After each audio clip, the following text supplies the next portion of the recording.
Hello, everyone. I'm going to try and adjust this so you can all hear me. I really appreciate today how everybody has been so open and honest with their ability to talk about maybe some nervousness that they have around these presentations. Public speaking is a really big fear for people, and it has helped me humanize myself in this moment and say that I also feel a little bit nervous about this. But I appreciate everybody having me, and I hope this presentation is informative. I hope it's helpful to you guys, and if you have any questions at the end, then we'll move towards that. So as Natasha said, my name is Emma Gio. I am a registered psychotherapist with Anchoridge Counselling Services. I work with trauma. I dabble in some other things as well, but trauma is my main focus. I have a master's degree in counseling psychology. I did my bachelor's degree in psychology. And at the beginning of my career, I started working in residential care facilities. I don't know how much you guys know about residential care facilities, but they are a government or partially government funded system. And when you're working with a government funded system, sometimes things can be a little bit trickier. You're working with underfunding. I see a little laugh there. If you've ever worked in government services, you know what I'm talking about. There's some underfunding in government services. And in the previous presentation, it was mentioned that unfortunately, sometimes that pushes people through their lunch breaks. It pushes people into other shifts that maybe they weren't going to work. So in my role in residential care, I started from the bottom. I was a residential developmental service worker. I worked one-on-one with families. I got to know their friends. I got to know, the client themselves. They all had comorbid mental health issues with also physical health issues. And I got to know their stories, which was wonderful in so many ways. Eventually I moved on and I did more of the supervisory stuff, the managerial stuff. And then I got funding to open and create my own program, which is now led by someone else after I moved on from government services.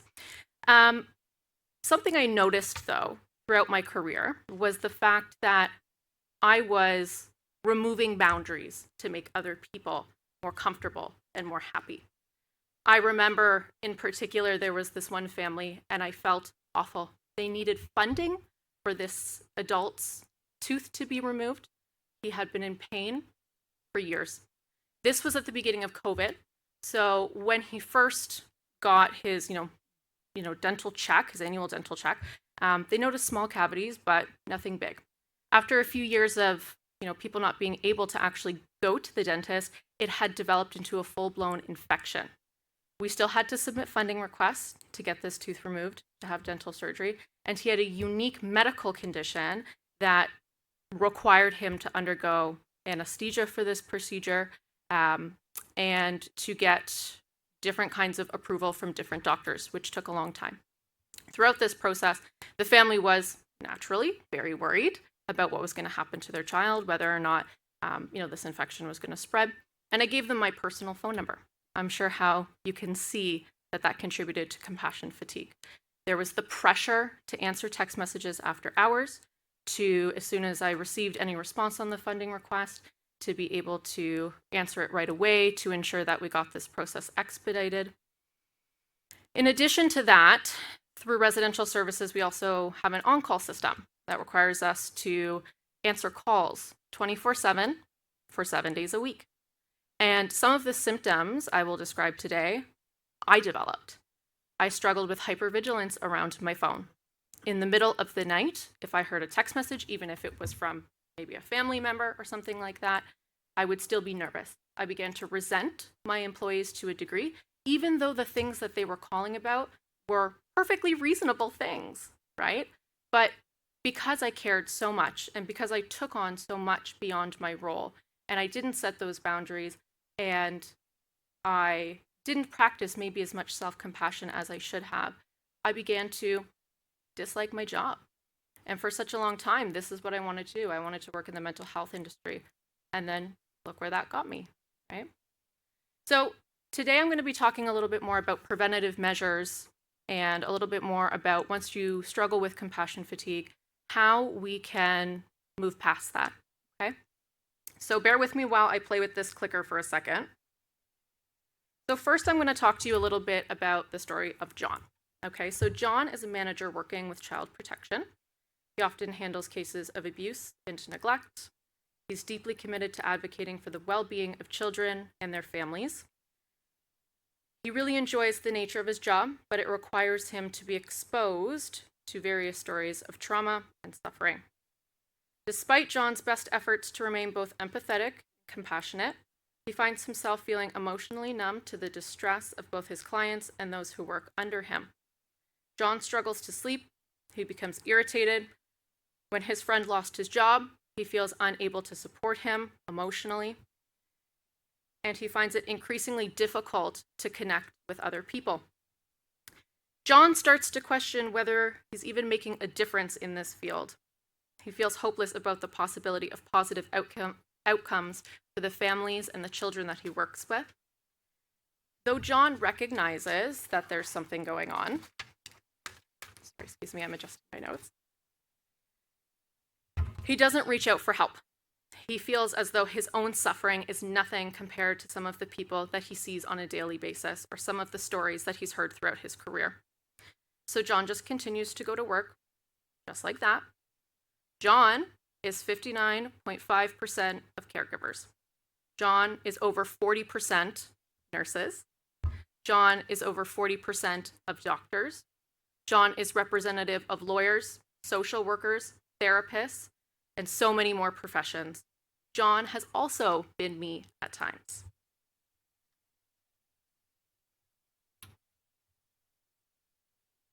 So what is compassion fatigue? I'm sure you guys have heard what compassion fatigue is a few times today, but I'll give my take on it.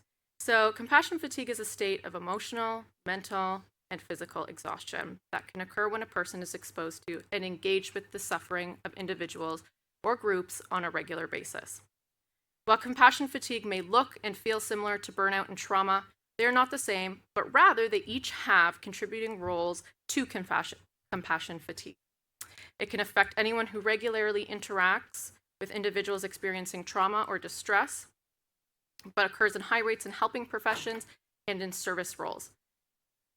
Compassion fatigue can act as a cycle as your state of being affects others, which means that potentially you are setting up the next generation of your profession to be susceptible to compassion fatigue. This is a really interesting concept when we talk about clinical internships. Since Natasha introduced me today, she was my supervisor throughout my clinical internship. Natasha always showed up with a positive attitude while she had her own concerns about things going on in her life or maybe with her own clients. She always showed up with an optimistic attitude, which helped me learn to have an optimistic attitude, though therapy can be a long process and we don't always know when or where it's going to end. If Natasha showed up with that feeling of hopelessness or powerlessness, I fear that my take on therapy today would be hopeless and powerless. This is one reason why it's so important to address your compassion fatigue once you recognize it, so you don't set up the next generation to be susceptible to compassion fatigue.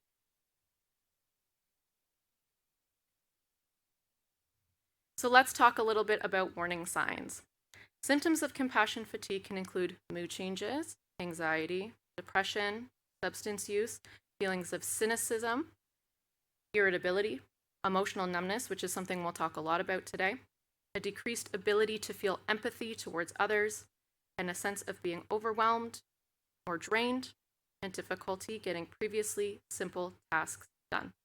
So if normally you find it easy to load the dishwasher right after dinner, maybe that's your typical routine. Once you start dropping that habit, think a little bit about, am I fatigued?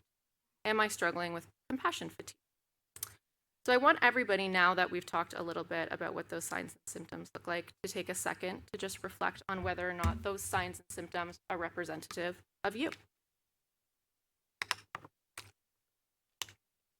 Has anyone in this room been able to identify through those symptoms that maybe they have struggled with compassion fatigue? I see a hand over here. Yeah. Anyone else? Yeah. Yeah. So a few of us.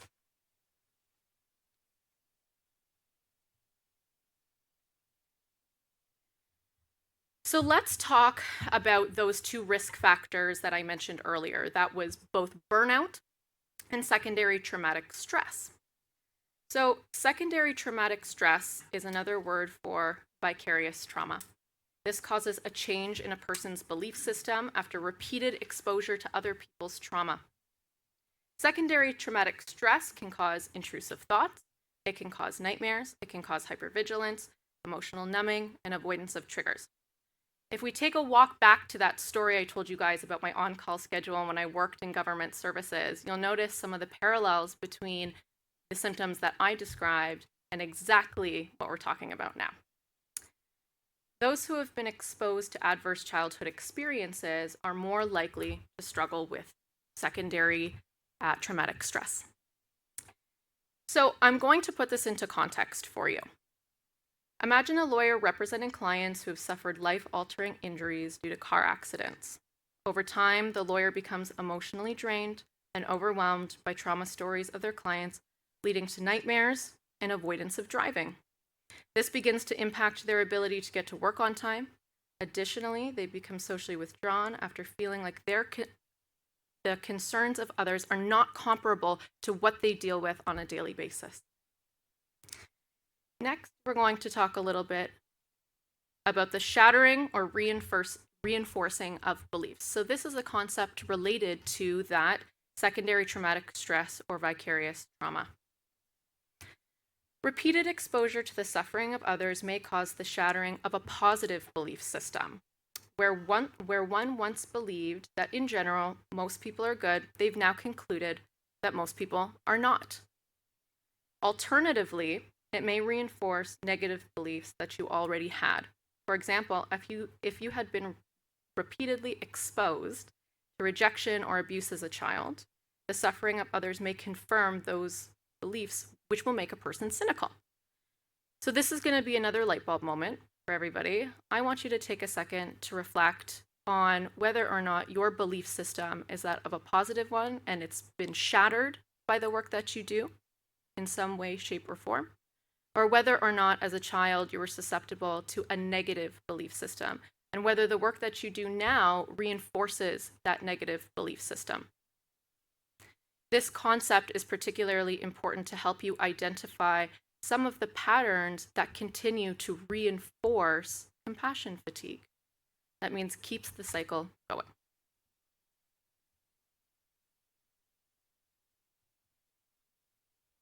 Next, we're going to talk a little bit about burnout. That was that secondary risk factor that I described, as well as the secondary traumatic stress. So burnout is a state of emotional, psychological, and physical exhaustion related to a concept called role demands. That is the expectations and responsibilities associated with being a doctor, a friend, a mother, any role that you have in your life. A person who is burnt out may struggle to recognize their accomplishments. They may also struggle with cynicism. They may feel emotionally drained and they may notice that they are overwhelmed by those previously achievable daily tasks, like I mentioned earlier: dishwashing, making your bed, anything that you used to be able to handle. Secondary traumatic stress plus burnout is the formula for compassion fatigue.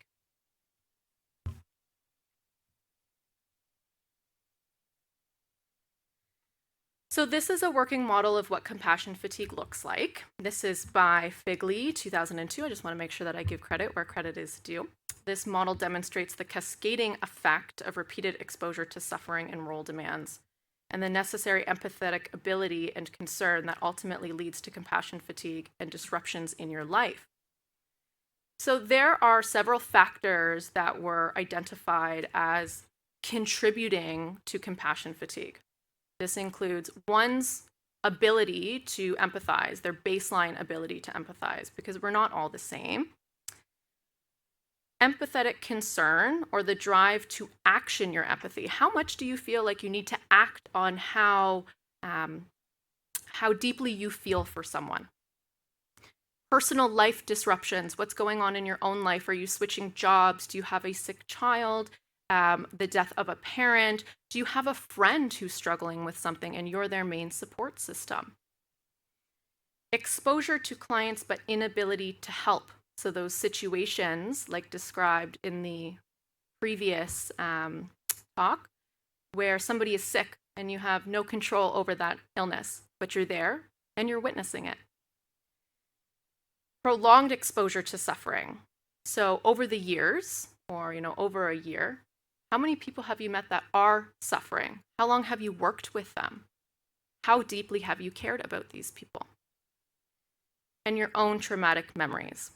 So that goes back to that idea of adverse childhood experiences. What did you struggle with growing up? What were you exposed to growing up? Because some things that you work with may be more difficult than other things. So let's talk now a little bit about self-awareness and assessment. So the beginning of this presentation focused around a lot of concepts leading up to compassion fatigue. We looked at symptoms of those, and now it's important to take a moment to reflect on those and see whether or not you're developing them or have experienced them at some point in your life. If you're still unsure, there is a resource here on the screen.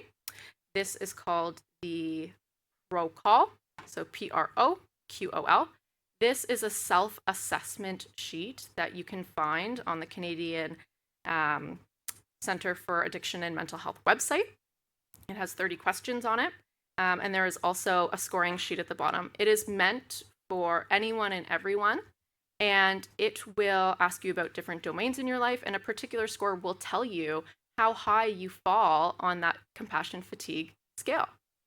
So if you're interested in this resource, just ensure that you visit the Center for Addiction and Mental Health website. It is the PROQOL. You can download it there, and it will include that scoring sheet that I just talked about. So let's talk about the cost of caring. What now? So I'm going to put this into context for you again, just because I find that having a little bit of context helps to relate it back.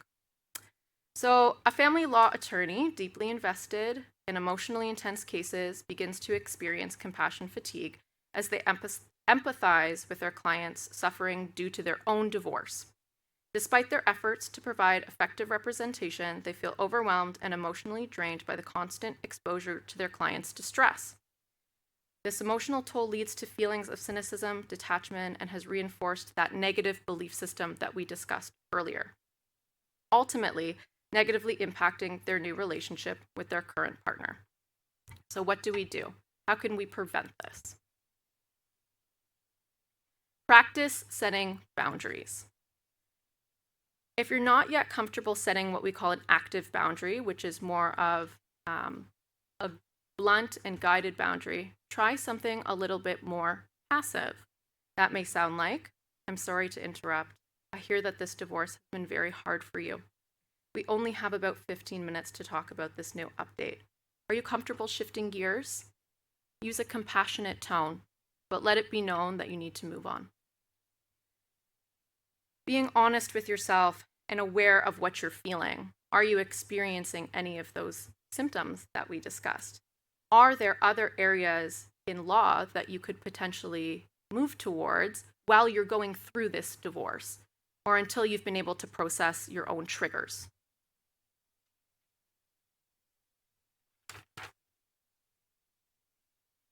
Practicing within your scope. We all want to be listeners. We all want to care for others. We all want to help others. But remind yourself that there are resources out there that you can direct people towards in order for them to get the care that they need. You're a doctor, you're a lawyer, you're a nurse. You can't be everything to everybody. Self-care, something that we've heard a lot about today. Develop a preemptive self-care plan. It should focus around the domains of self-care: physical, professional, relational, emotional, psychological, and spiritual. Develop an identity outside of your role. So many of us take our work home with us and we convince ourselves that we love our jobs, which I'm sure many of us do. But sometimes we don't realize that we don't have anything outside of our role, and we've defined ourselves through our job. So who are you outside of being a lawyer, a nurse, a therapist, a social worker? Social support outside of your role. Note that this is very specific: social support outside of your role.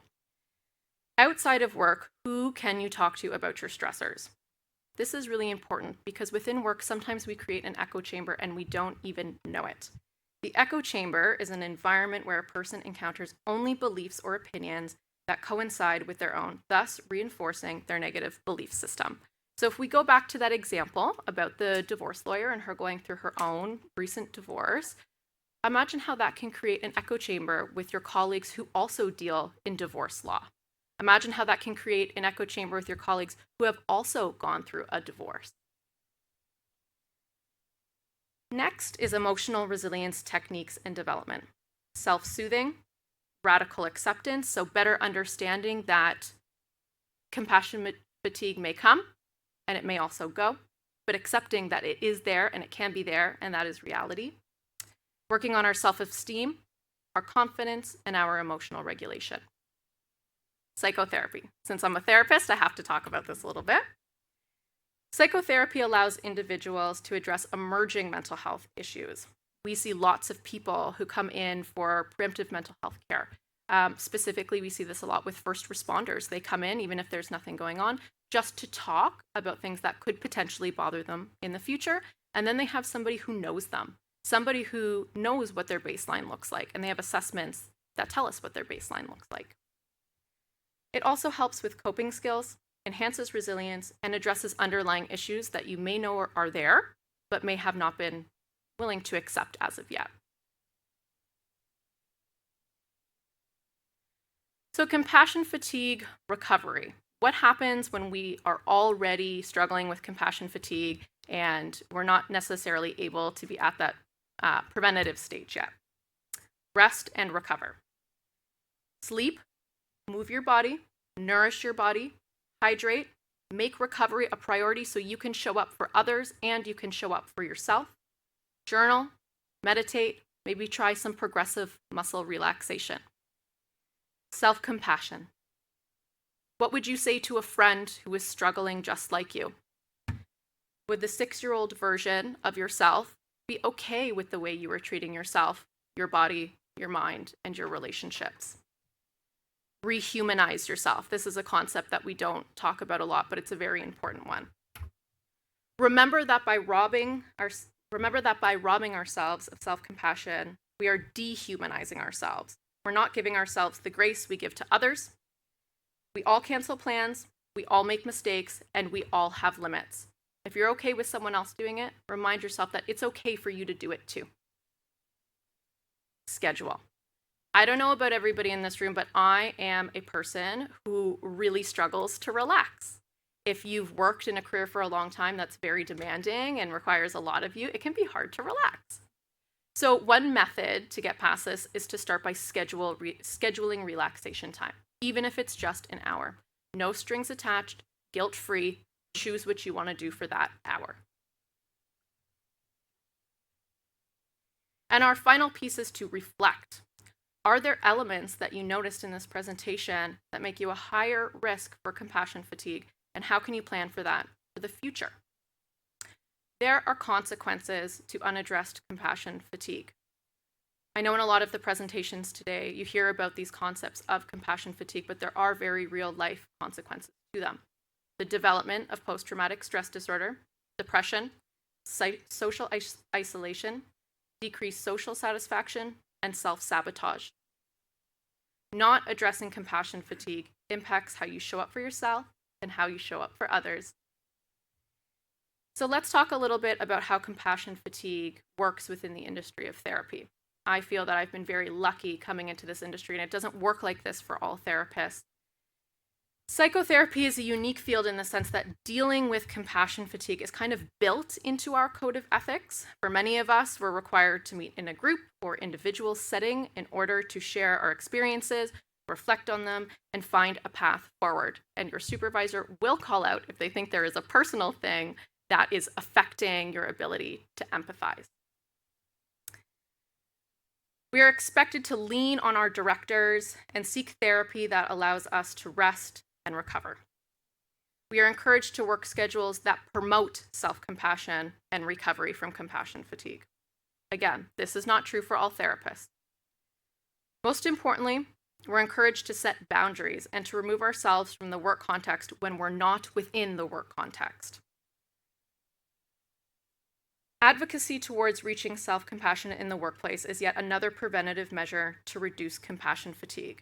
And while not everybody has the ability to move their schedule around, advocacy hopefully will get us there one day. That brings us to the end of my presentation today. I'm wondering if anybody has any questions.